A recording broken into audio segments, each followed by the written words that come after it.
Greetings, gaming citizens. Mike here.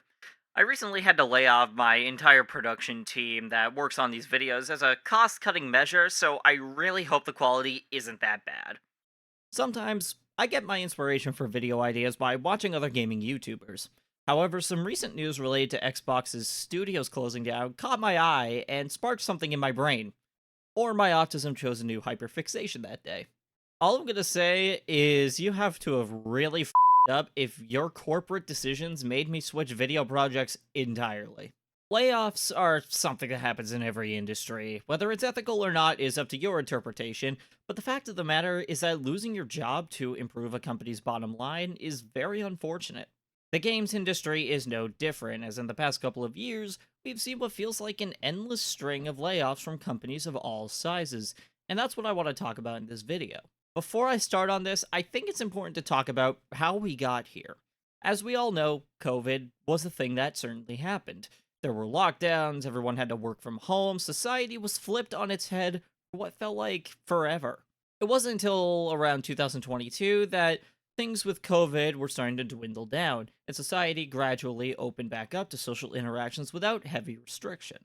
While people were going back to normal, companies realized that they had now overhired to keep their businesses going through the pandemic, so mass layoffs started to happen to consolidate studios and trim the fat that was acquired during the lockdown.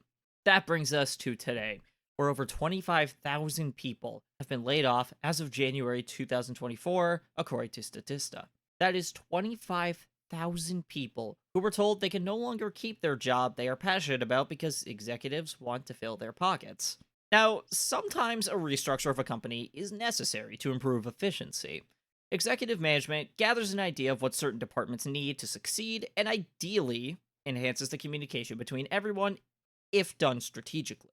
However, layoffs of this scale are a massive problem because if you get laid off from one studio and then try to work for another, chances are that other studios are also either going through layoffs themselves or will lay you off not long after you join them.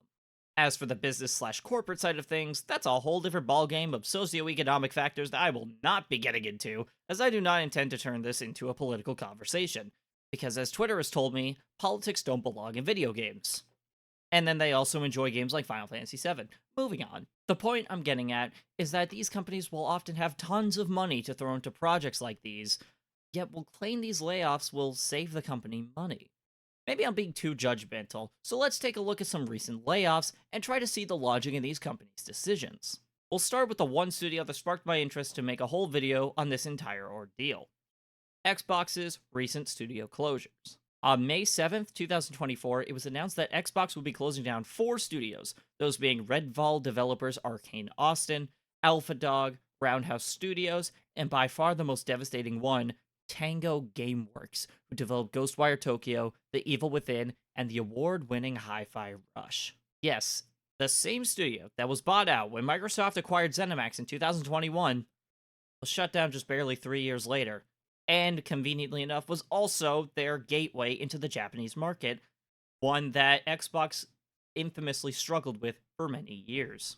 If it wasn't already bad enough, they also announced a variant of their controller called Feel the Burn, literally hours after that announcement was made public. I'm sure they didn't intend for those two events to line up like that, but holy shit, that's just evil. Many were left wondering what the reasoning behind this decision is, as it made no sense. Well, unfortunately, the reasons given did not improve the situation. Aside from claiming it was a cost-cutting measure, Xbox's Matt Booty said that executives felt stretched too thin trying to manage every team, and that they needed to staff up to be able to start work on new projects. So here's my question, what the actual are you talking about? What do you mean you felt stretched too thin for managing every single team? If you look at this chart here, you'll see that every big studio, including ZeniMax, has a head person, and that's not even including each subsidiary's own executive board. Also, if you're feeling stretched too thin, then why in God's name did you purchase ZeniMax and all of its subsidiaries in 2021 in the first place? When making that purchase, you knew exactly what that purchase would entail and how many people work under ZeniMax that would be under your management after the acquisition. When you buy out a company like ZeniMax who already has 5 different studios with their own projects in the works, of course you'll get overwhelmed by adding all those studios to your company. To have this complaint after buying all these studios with this prior knowledge is just absolutely insane to me. Oh, but it doesn't stop there, because Matt Booty wants to remind everyone at Xbox that Xbox is all about making awesome games that are accessible to everybody. A day after the studio closure announcement, Matt stated in a company memo that we need smaller games that give us prestige and awards. My Brother in Christ, Hi-Fi Rush won Best Audio Design and was nominated in 4 other categories at the Game Awards in 2023 alone. If you want games that give you prestige and awards, maybe don't shut down the studios that literally do that for you. It also doesn't help when these studio closures happened while Redfall DLC was being worked on and a sequel to Hi-Fi Rush was being pitched. It was truly a string of baffling decisions on Xbox's part, and only time will tell us if Xbox decides to get their shit together. Otherwise, I don't see Xbox surviving as a big competitor in the not too distant future, both in game publishing and console development. It's not even the big three that are doing this either. Every company is laying off entire studios for seemingly no reason. A couple weeks ago, Take Two closed down Roll 7, an indie studio which worked on games like Ollie Ollie World and Roller Drome. They also closed out Intercept Games, which worked on Kerbal Space Program 2. What confuses me about this is not only are you shutting down small indie studios that have far less people than there are working on your big projects like GTA 6, but they're also studios that are making genuinely good games as opposed to the typical focus group money grubbing garbage that we have now. The common excuse is organizational restructuring, but that hardly makes sense when these companies have hundreds of millions, even billions of dollars in cash or other assets that can fund development. What is the logic behind closing indie sized studios that can make games whose sales can fund your bigger projects and fill the gaps?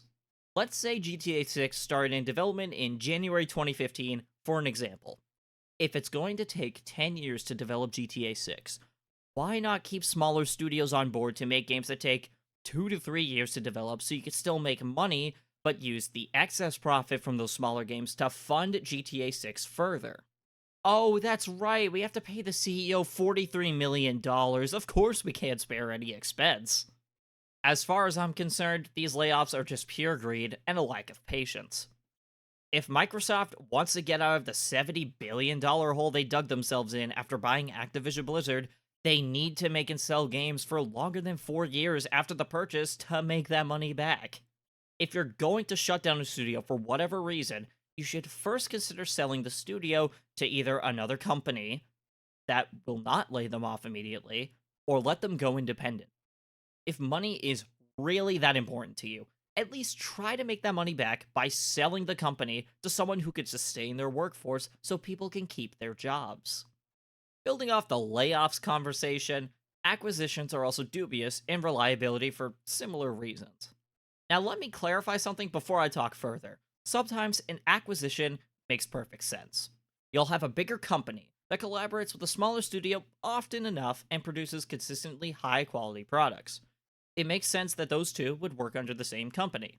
A perfect example of this would be Monolith Soft, who had 80% of shares bought by Nintendo in 2007, giving them majority ownership. If you know anything about Nintendo, you might be confused. Doesn't Nintendo avoid mergers or anything of that nature? Well, yes, you'd be right generally speaking. However, an exception was made for Monolith Soft due to similar values between Nintendo and Monolith's management. In an Iwata Asks interview, Satoru Iwata said that they are not against mergers and acquisitions if Nintendo can absorb the real value of the company, going on to explain that the president of Monolith Soft and Nintendo had a long-term relationship and that their line of thinking is similar to how Nintendo thinks, so a partnership felt natural. Even just recently, Nintendo has once again shown us that studio acquisitions can be done right.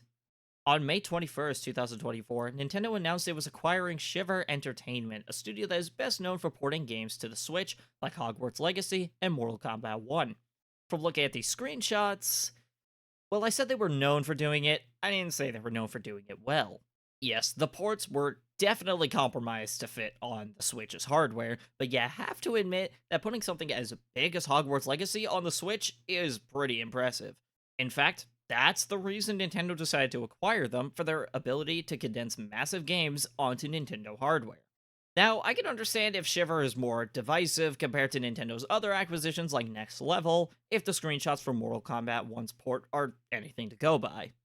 Naturally, for every company who does things right, there's always a company that tries to do the same thing and misses the mark severely. I'm not talking about Activision Blizzard here, by the way, as we've more than ranted about Xbox in this video alone. Rather, I want to take a trip across the pond and talk about another big group that has been dealing with some growing pains. I'm talking about Embracer Group. If you haven't heard of them, Embracer Group started as a retail chain for used games in the 90s in Sweden under the name Nordic Games. After filing for bankruptcy in 2004, the founder, Lars Windfors, sorry if I'm mispronouncing that, remade Nordic Games as a distributor of unsold inventory from larger game companies called Game Outlet Europe.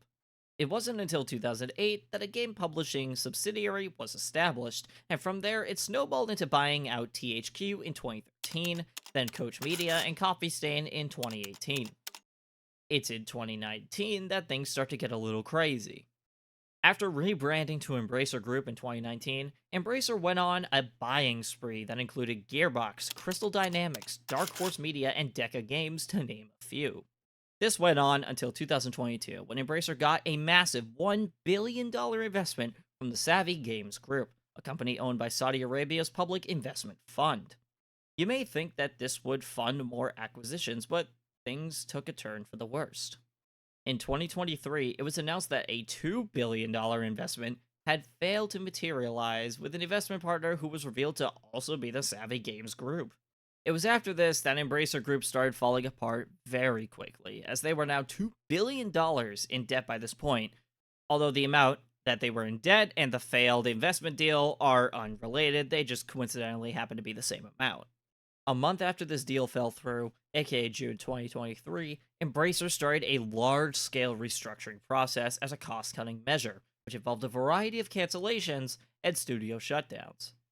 Notable studios affected were Saints Row developer Volition and Times Players developer Free Radical Design, which were outright shut down. Meanwhile, companies like Gearbox and Saber Interactive were put up for sale, and companies like Crystal Dynamics were subject to mass layoffs. In total, from what I could gather from research, between sales of studios and layoffs, nearly 3,900 people were affected. This is combining the 904 layoffs with the 2,950 employees that were part of the sale of Saber Interactive. Funnily enough, the aforementioned Shiver Entertainment acquisition by Nintendo was also part of this mass exodus from Embracer. The thing to take away from this is that buying up all these studios can only hurt you in the long run if you're not careful. If you're like Xbox and you drop the GDP of Bulgaria in 2019 to buy Activision Blizzard, you better be ready to make that $70 billion back to please investors.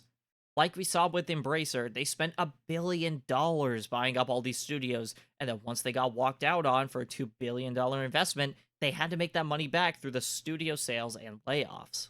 Greetings, gaming citizens, Modern Mike here. I originally had this video recorded as far back as May, but I put this video on the back burner for a while as I felt like the layoffs were mostly over, so this video kinda didn't really make sense to publish at the time, and I had other projects I wanted to work on instead that were coming up in June. Well, I was clearly wrong, as there have been some recent developments that I want to talk about here. Going off of the previous points that past Mike made, let's observe what happened with Bungie recently. On July 31st of this year, it was announced by CEO Pete Parsons that Bungie would be laying off 220 employees in addition to integrating 155 roles with Sony Interactive, the parent company. From what I've gathered via various tweets and LinkedIn posts from affected employees, these layoffs are widespread across several disciplines, as opposed to the controversial layoffs of pretty much the entire community management team from last year. The reason for these layoffs, according to Parsons, is their staff was spread too thin via several incubation projects in an effort to ship games in 3 global franchises, with 2 of those being Destiny and Marathon, and one of those incubation projects notably being a spin-off of Destiny 2. So similar to Xbox's dilemma, they were trying to work on many different projects at once, but this forced the studio structure to scale to a level that was just not financially sustainable for them. This resulted in the lower quality of the Lightfall expansion, with Bungie changing course to make sure the final shape expansion for Destiny 2, as well as Marathon, could regain the focus on quality they needed to succeed. Once again, we see a case of a company becoming overly ambitious after an acquisition from a larger company, and thus resulting in less than stellar financial decisions. However, in that case, I would call this decision more self destructive on Bungie's behalf rather than pin the responsibility on the parent company. Now, when I say that, I have no intention of saying that everyone at Bungie is to blame. There is tons of incredible talent that make Destiny and Marathon as good as they are. Rather, I see this as a self destructive act with the responsibility being held by the upper management, namely CEO Pete Parsons. Hell, I would go as far as to criticize the CFO and the Chief Strategy Officer as well. Isn't their whole job to oversee major decisions within the company? How could they have looked at the idea of all these incubation projects and greenlit it without considering how this could spread staff too thin before they actually do it? I would argue that's one of the first questions that should have been asked within the executive board, but hey, I wasn't in the boardroom, so what ground do I really have to stand on? Also, before we go back to past Mike to wrap up the video, I wanted to call attention to a tweet made by Jason Schreier that outlines a scary trend with the games industry in recent years.